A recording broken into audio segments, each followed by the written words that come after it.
여호와 이름에 합당한 영광을 그에게 돌릴지어다. 제물을 들고 그 앞에 들어갈지어다. 아름답고 거룩한 것으로 여호와께 경배할지어다. 이스라엘아 들으라. 우리 하나님 여호와는 오직 유일한 여호와이시니 너는 마음을 다하고 뜻을 다하고 힘을 다하여 내 하나님 여호와를 사랑하라. 아멘. 우리 전심으로 하나님 아버지께 찬양을 드립시다.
이 아침에 우리에게 주신 하나님 말씀은 신명기서 12장 1절부터 14절에 있는 말씀입니다.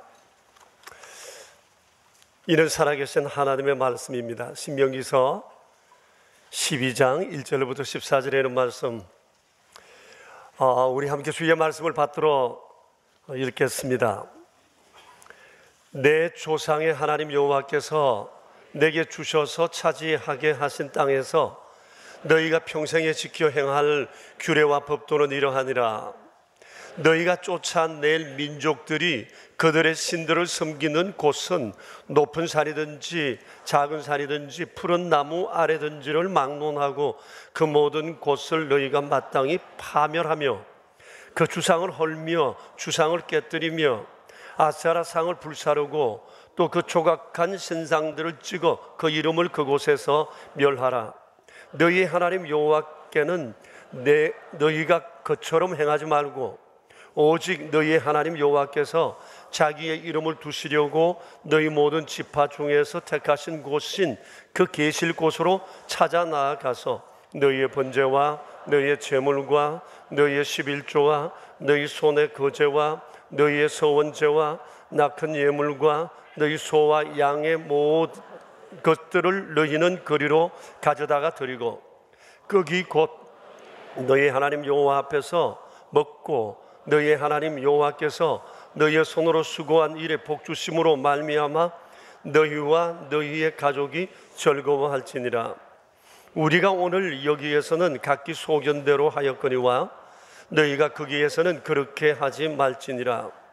너희가 너희 하나님 여호와께서 주시는 안식과 기업에 아직은 이르지 못하였거니와 너희가 요단을 건너 너희 하나님 여호와께서 너희에게 기업으로 주시는 땅에 거주하게 될 때 또는 여호와께서 너희에게 너희 주위의 모든 대적을 이기게 하시고 너희에게 안식을 주사 너희를 평안히 거주하게 하실 때에 너희는 너희의 하나님 여호와께서 자기 이름을 두시려고 택하실 그 곳으로 내가 명령하는 것을 모두 가지고 갈지니 곧 너희의 번제와 너희의 희생과 너희의 11조와 너희 손의 거제와 너희가 여호와께서 원하시는 모든 아름다운 서원물을 가져가고 너희와 너희의 자녀와 노비와 함께 너희의 하나님 여호와 앞에서 즐거워할 것이요 내 성중에 있는 레위인과도 그리할지니 레위인은 너희 중에 분깃이나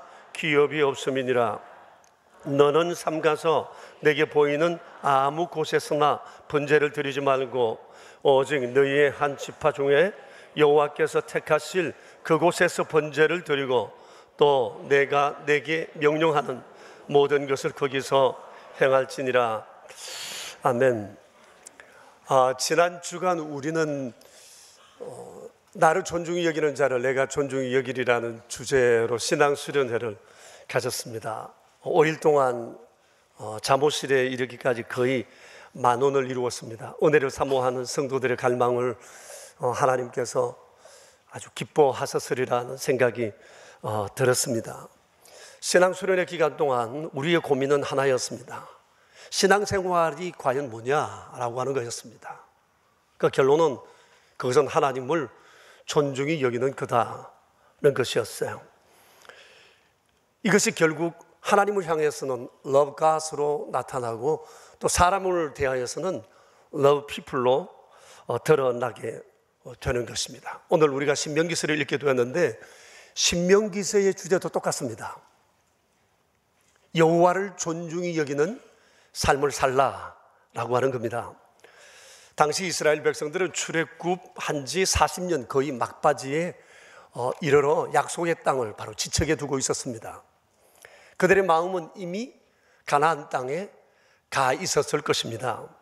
그런데 하나님의 종 모세는 그곳에 들어갈 수가 없었습니다. 하나님께서 너의 임무는 여기까지다라고 말씀하셨기 때문입니다.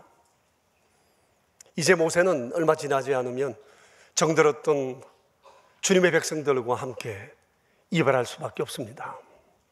자기가 들어가지 못한다는 사실 때문에 그런 한탄스러운 것이 아니라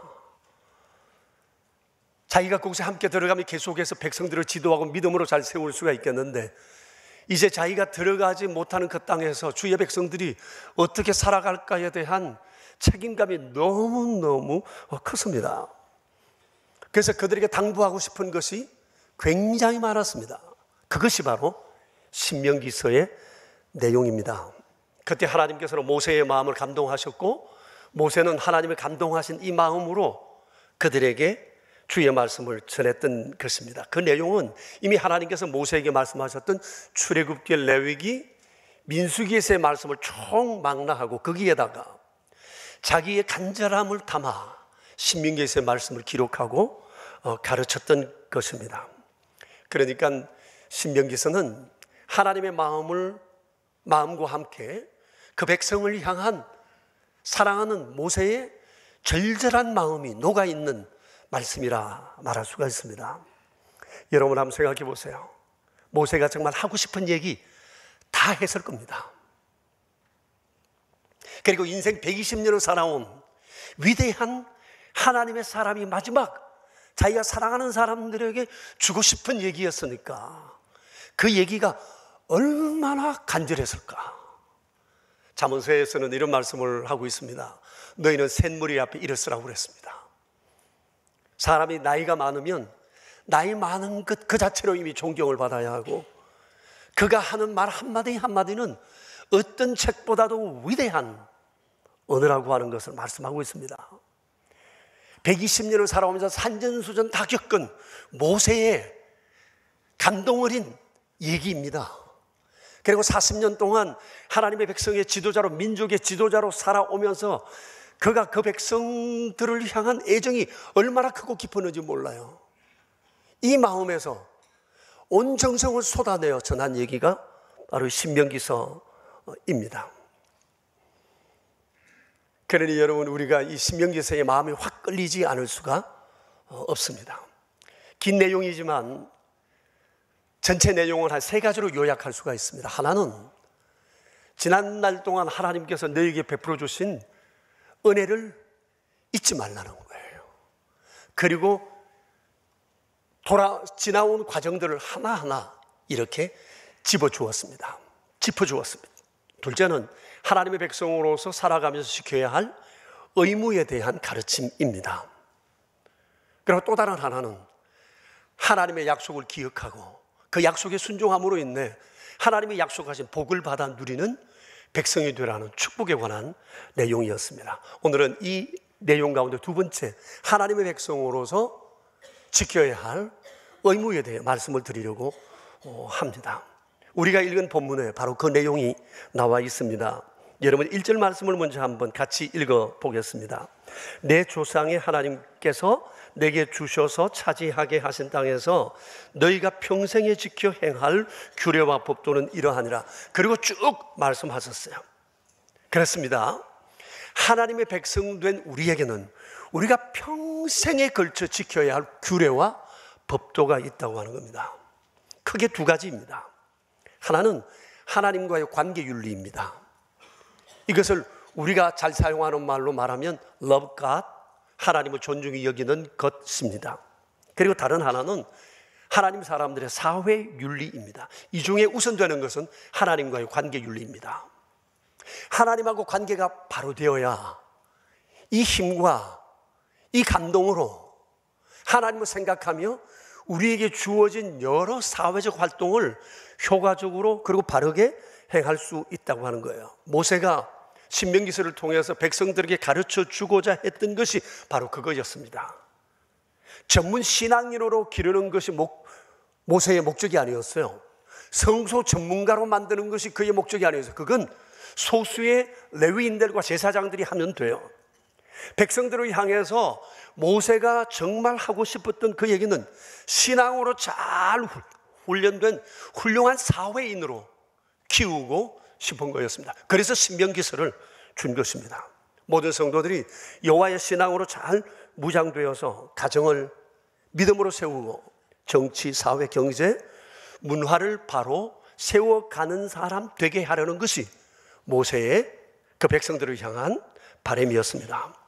여러분, 이것은 신앙의 매우 중요한 포인트입니다. 우리 기독 신앙 생활의 핵심이에요. 하나님을 향한 믿음의 토대 위에 바로 서서 세상의 소금과 빛이 되는 겁니다. 우리는 대내용이 아니라 대외용이 되어야 합니다. 우리의 궁극적인 삶은 교회에서의 삶이 아니라 이제 여기서 훈련되어 세상에서의 삶입니다. 항상 우리는 그걸 염두에 두어야 합니다. 교회에서도 1등 되는 것이 좋지만 세상에 나가서 그렇게 살아야 한다는 거예요. 거룩한 믿음으로. 우리가 이걸 잊어버려서는 안 됩니다. 이게 모세의 꿈이었어요. 하나님의 꿈입니다. 하나님은 주의 백성들이 주의 말씀의 바탕 위에 견고히 서서 그들에게 주어진 세상 속에서 모든 유혹을 이기고 믿음으로 살아내는 것, 이것이 주님의 바람이고 모세의 꿈이었습니다. 그런데 결론으로 말씀드리면 얼마간은 잘 됐는데 그게 오래가지 못했습니다. 모세의 후계자인 여호수아 때까지는 되었는데 그 후엔 세상 문화에 물들어갔고 그들의 신앙은 흔들리고 말았습니다. 이것이 바로 사무엘 이전 400년 기간의 시대였습니다. 이 시대를 암흑의 시대라고 얘기합니다. 하나님 존중, 부재의 시대라고 얘기합니다. 이 400년 동안 개인의 삶과 그리고 국가가 완전히 곤두박질 치고 말았던 거예요.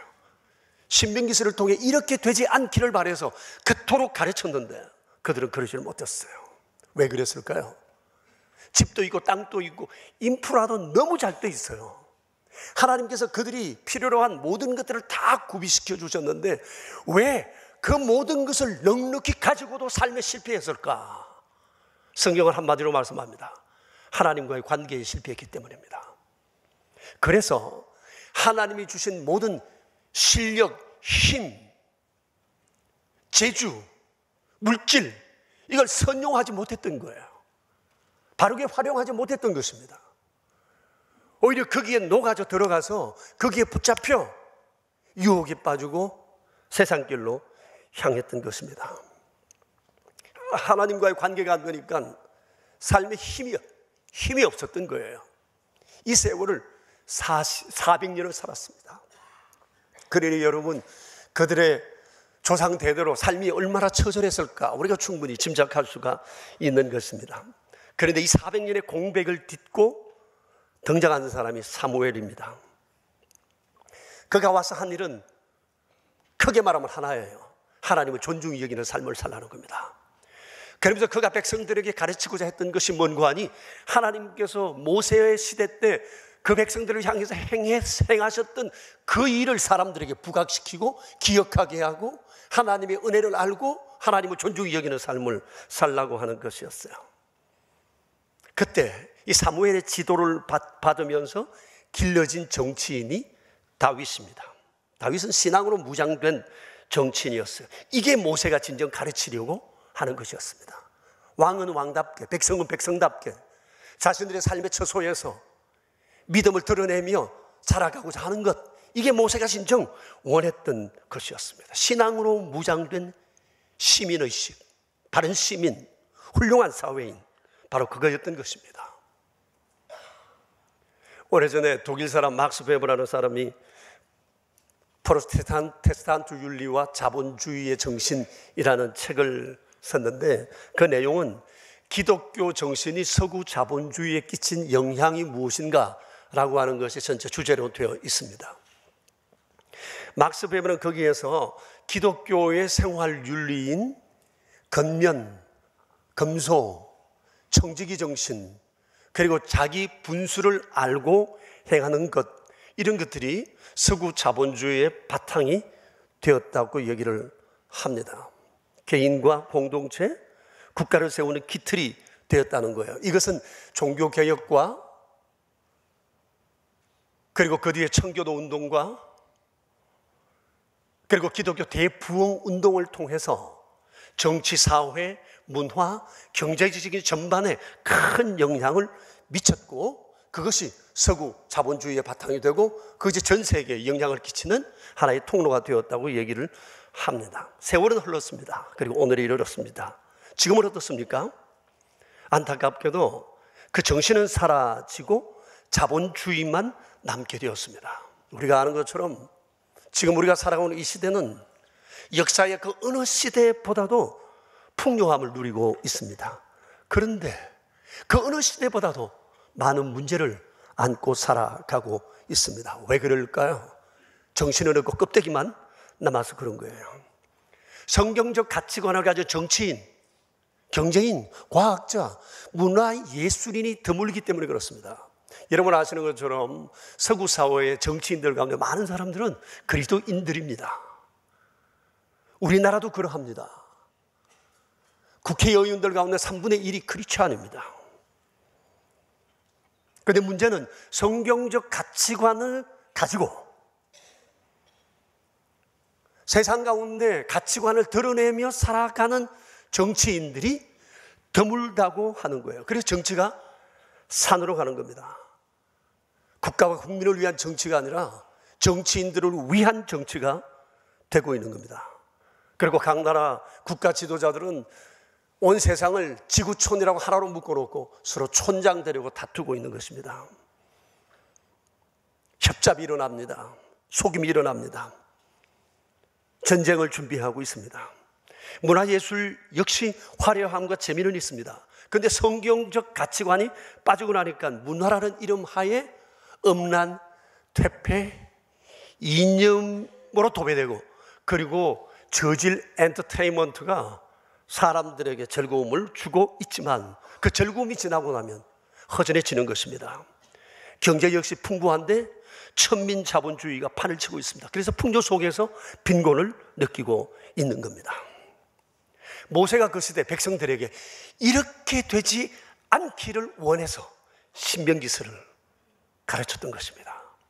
어떻게 하든지 간에 유혹 많은 세상을 믿음으로 이 삶을 이겨내야 한다라고 하는 것이 신명기서 전체에 깔린 기조라고 하는 것입니다.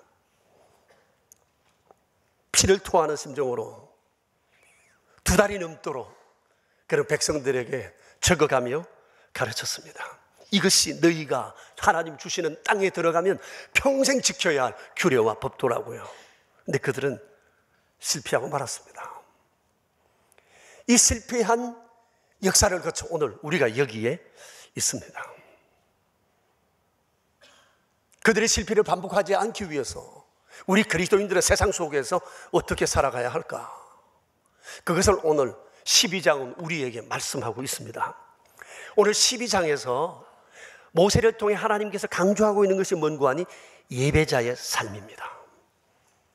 먼저 하나님 앞에 믿음으로서는 바른 예배자가 되어야 좋은 시민이 되고 바른 사회인이 될 수 있다는 거예요.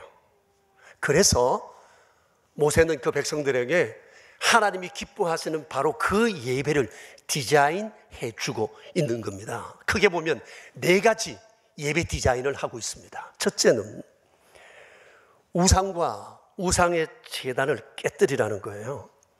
여러분 2절과 3절 내용이 전부 다 그 내용입니다. 눈으로 한번 쭉 보십시오. 쫓아내라, 버려라, 태우라, 깨뜨려라, 흔적을 지워버리라고 말씀하세요.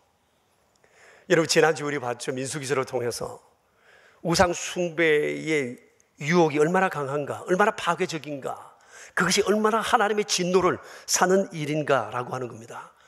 그때 그들의 부모 세대 24,000명이 바로 우상 숭배하다가 음행에 빠져 24,000명이 떼죽음을 당하고 말하지 않습니까? 그래서 모세가 그들에게 말합니다.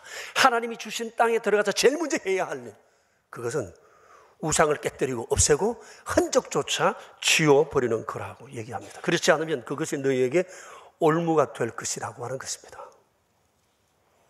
우리 그리스도인들 가운데 우상 숭배하는 사람은 아마 제 생각엔 거의 없다고 생각이 듭니다.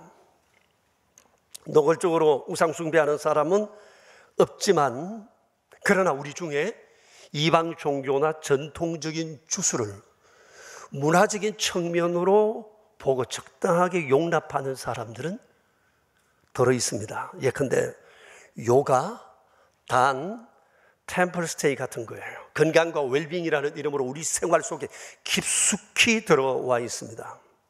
생각해야 합니다. 이것은 이방 종교의 수련법이고 접신의 한 방법입니다. 깊이 들어가면 귀신과 접신합니다. 그리고 거기에 사로잡히게 되어 있습니다. 그래서 멀리 해야 합니다. 지난번 9월달 우리 총회에서는 요가나탄 성도들 참여 금지를 법으로 정했습니다. 참여하면 직분자로 세우지 말 것과 치리할 것을 말하고 있습니다. 조심해야 합니다. 건강보다 더 중요한 것은 우리가 믿음으로 주님 앞에 바로 서는 것입니다. 그러나 그것은 건강을 빙자한 것일 뿐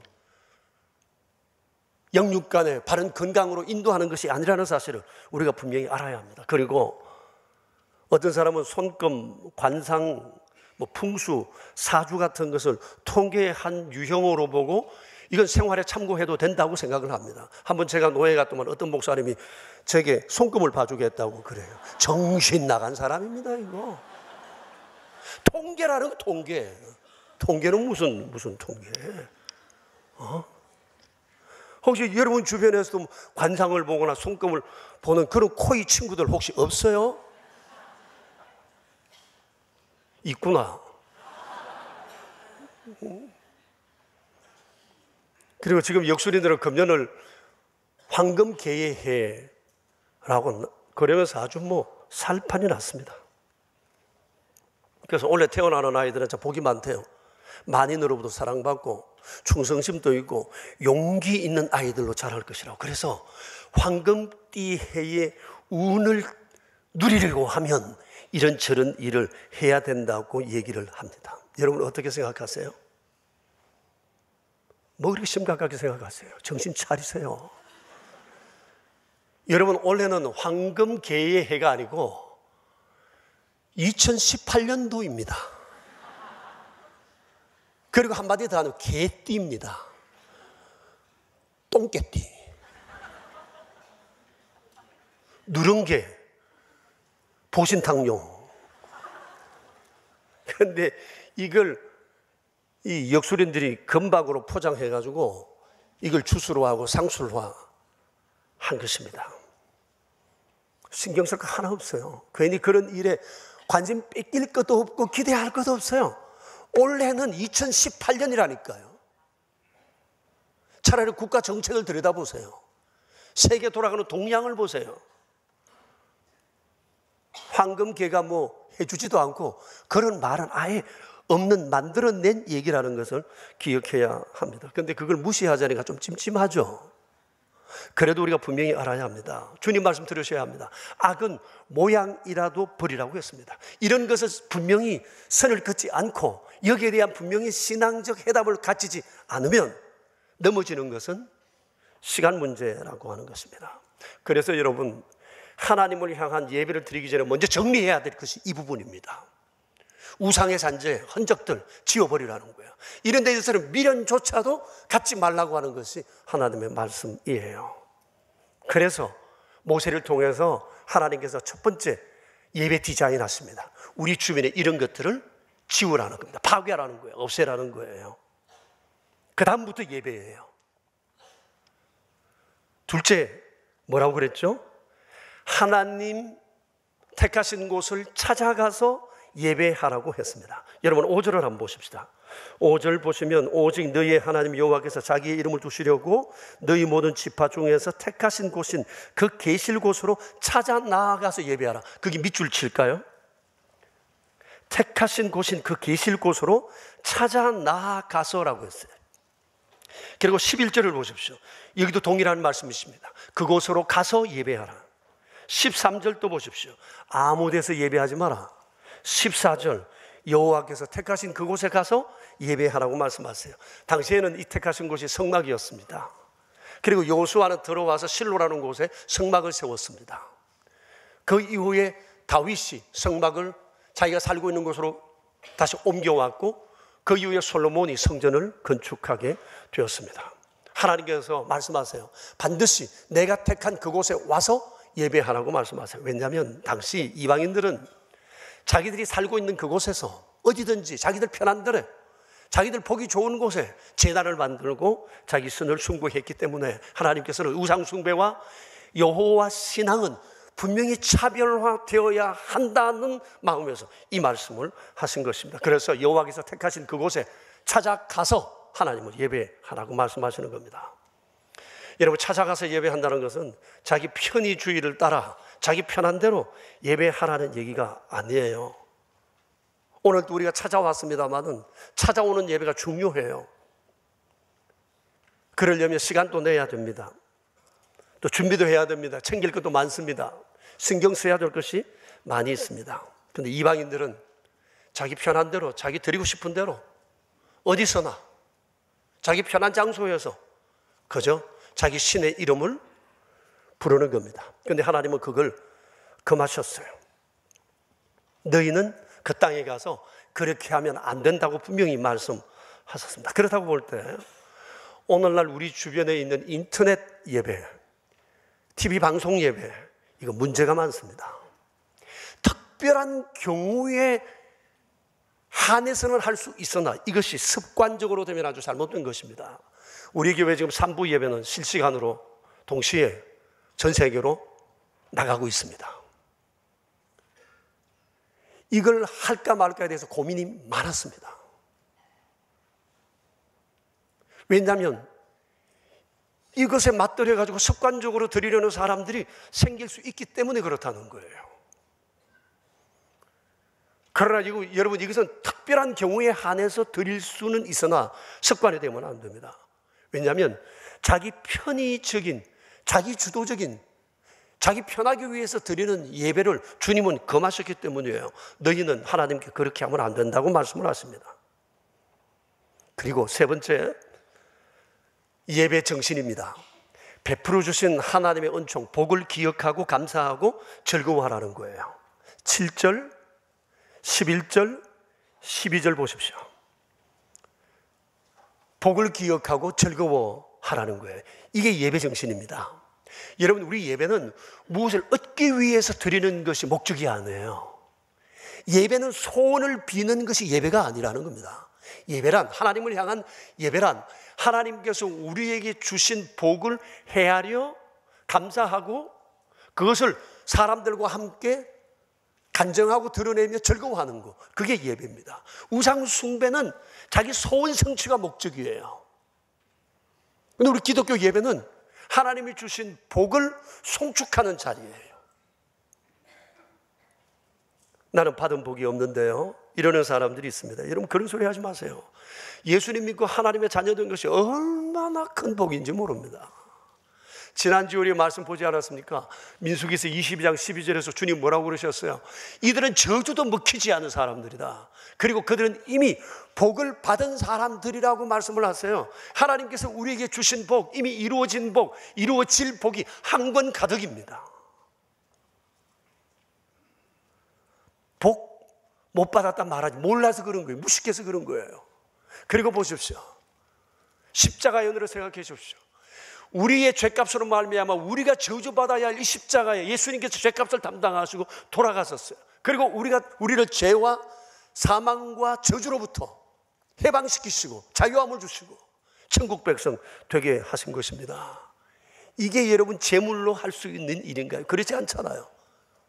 그러니까 우리의 예배는 항상 하나님이 주 예수 그리스도를 통해서 우리에게 행하신 일들을 기억하고 송축하는 자리예요. 행하신 일들, 그러니까 여기에 감사가 있고 감격이 있고 헌신이 있고 다짐이 있는 것입니다.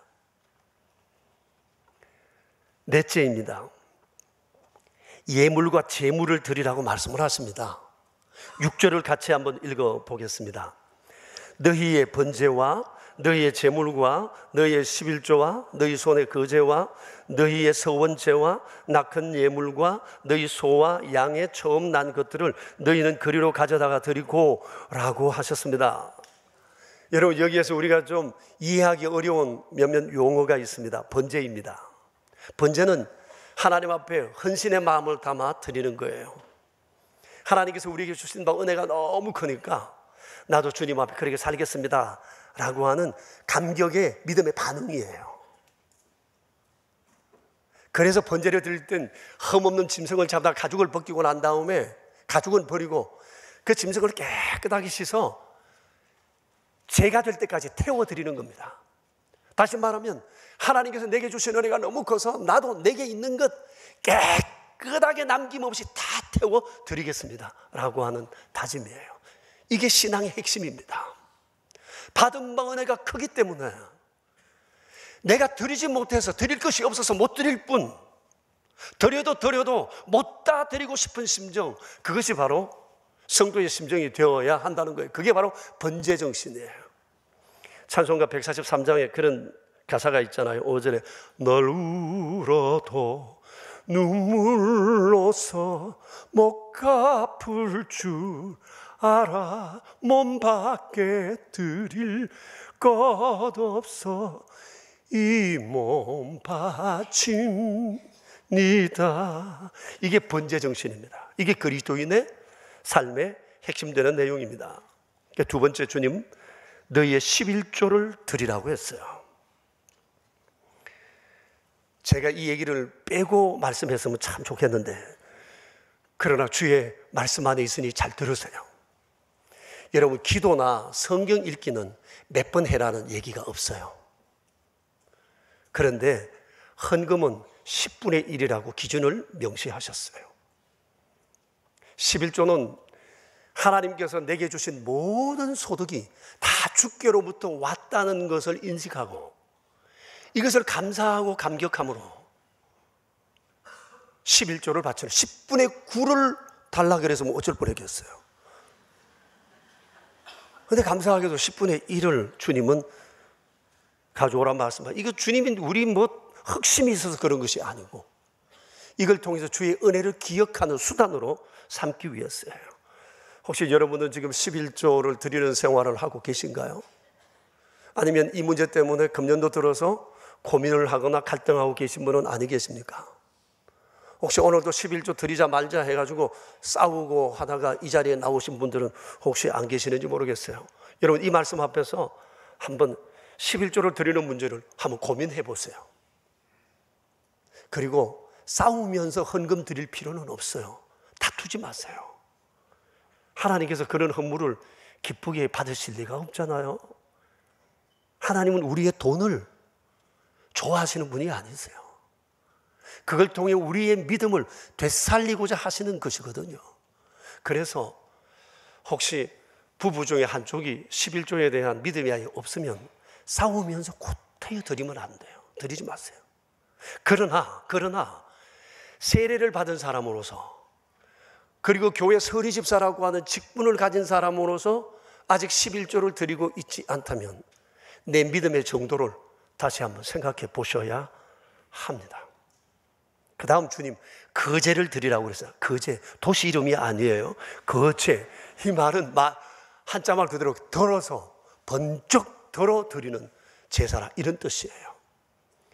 주로 화목제를 드릴 때 거제를 드려요.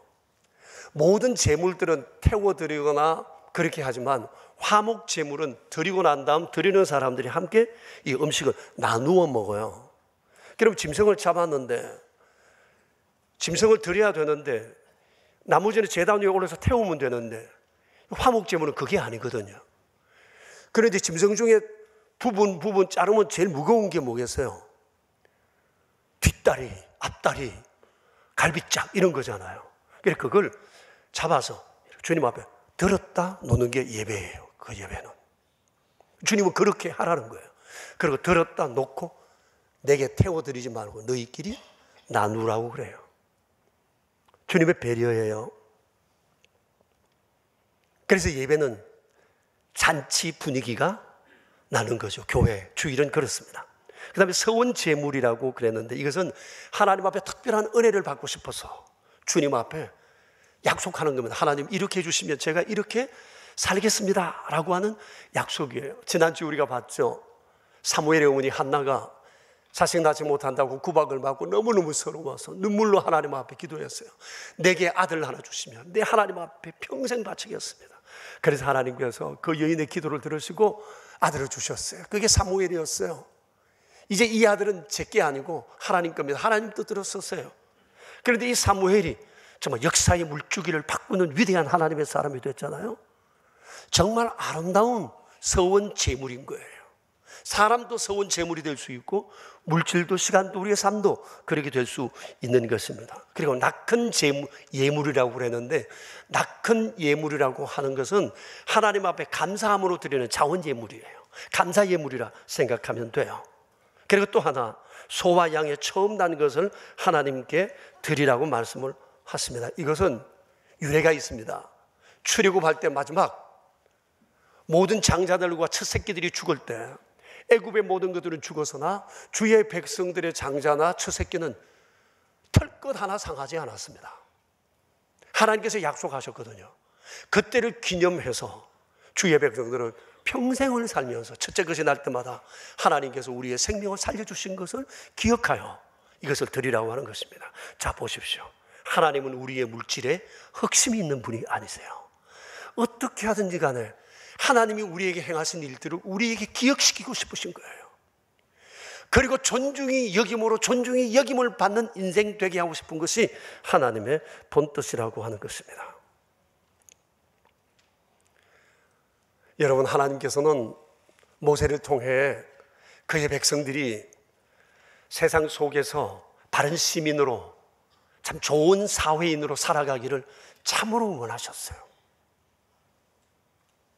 그래서 이런 삶을 살기 위해서 하나님께서 먼저 원하신 것은 나와의 바른 관계를 맺어야 한다.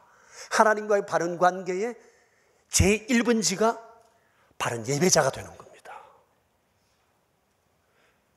그래서 우리로 하여금 견고한 진을 치는 그리스도인으로 만들기 위해서 주께서 기뻐하시는 예배를 디자인하신 것입니다.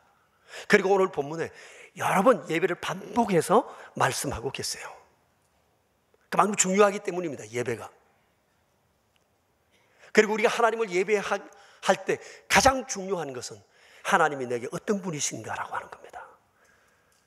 우리를 위하여 하나님이 행하신 일이 무엇인가라고 하는 거야. 이걸 기억하지 못하면 그 예배는 형식적인 예배요, 명목상의 예배일 수밖에 없어요. 예배에는 반드시 하나님이 나를 위하여 행하신 일들을 기억해야 돼요. 그래서 그것을 기억하고 송축해야 돼요. 이게 하나님을 존중히 여기는 삶이라고 하는 것입니다. 여러분, 우리가 정말 좋은 예배자가 될 때, 하나님 앞에 믿음으로 바로 서게 될 때, 이 믿음으로 우리가 세상에 나아가 그리스도인으로 아름답게 살아갈 수 있는 것입니다. 그래서 날마다 우리의 예배를 돌아봐야 합니다. 나의 예배는 정말 예배다운가? 하나님이 원하시는 바로 그 예배를 나는 드리고 있는가? 금년 한 해 우리 진정 예배의 승리자가 되기를 축복합니다. 우리 함께 기도하겠습니다.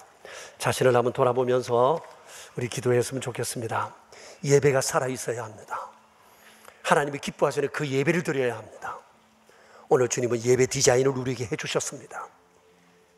이것이 우리에게 원하시는 하나님의 예배인 것을 우리가 마음에 새겼으면 합니다. 주의 은혜가 있기를 바랍니다. 우리 합심해서 기도하겠습니다. 자비로우신 하나님, 우리 아버지, 연약하고 허물진 우리를 주께서 사랑하시어 오늘도 거룩하고 복된 자리로 저희를 불러주신 것을 감사합니다. 주님, 우리가 정말 믿음으로 살기 원하는 주님의 마음을 우리가 알았습니다. 세상 가운데 능력 있는 그리스도인 바른 시민의식 가지고 살아가기를 주님은 원하셨습니다. 흔들리지 않는 믿음으로 세상의 유혹을 이기는 자 되기를 원하십니다. 전능하신 하나님 아버지, 주를 향한 그 거룩한 예배, 주님 앞에 서는 그 자리, 주님과의 바른 관계, 그것이 우리의 믿음을 견고히 하고 세상에서 승리하는 그리스도인으로 살게 하는 것임을 보았습니다. 오 주님, 우리를 도와주시고 세상을 능히 이기는 예배의 성공자들이 되게 하옵소서. 하나님의 사람 모세가 피를 토하는 심정으로 가르쳤던 신명기서의 말씀, 왜 그래야 했는지 그 사실을 역사적으로 우리에게 보게 하셔서 감사합니다. 그토록 힘써 애써 가르쳐서나 바람대로 되지 못하고 세월이 지나 세상 문화 속에 휩쓸려 삶이 곤두박질 쳤던 그 아픈 역사의 현장도 보았습니다. 수많은 유혹 속에 우리를 견고히 세워 세상 가운데 하나님께서 약속하신 복을 누리며 살기를 그토록 원하시기에 오늘 주님은 우리에게 먼저 하나님과 바른 관계 속에 예배자가 될 것을 말씀하셨습니다.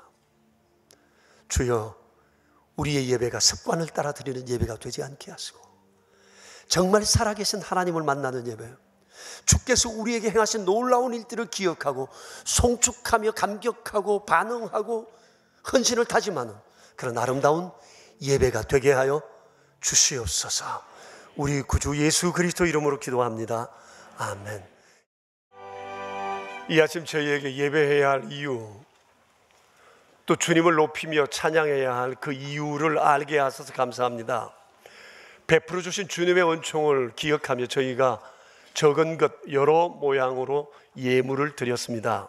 11조 예물과 감사 예물, 서원 예물, 행하신 일을 기억하고 드린 여러 예물들 위해 주께서 은총을 도하시며 또 우리의 연약한 이웃들과 나누기 위해 드린 오른손 헌금, 또 $1 선교 헌금, 사랑의 식탁들, 자비로우신 아버지, 우리 평생토록 주 앞에 물질로도 영화롭게 해드리는 아름다운 삶이 될 수 있도록 우리에게 더 큰 믿음으로 복 내려 주시옵소서. 우리 구주 예수 그리스도 이름으로 기도드리오며 이제는 왕 되신 주 예수 그리스도의 은혜와 하나님 아버지의 크신 사랑과 성령님의 교통하심이 모인 저희 무리들과 명선의 모든 가족들과 주님의 몸 되신 교회 위에 이제로부터 영원히 함께 계시옵기를 간절히 축원하옵나이다. 아멘.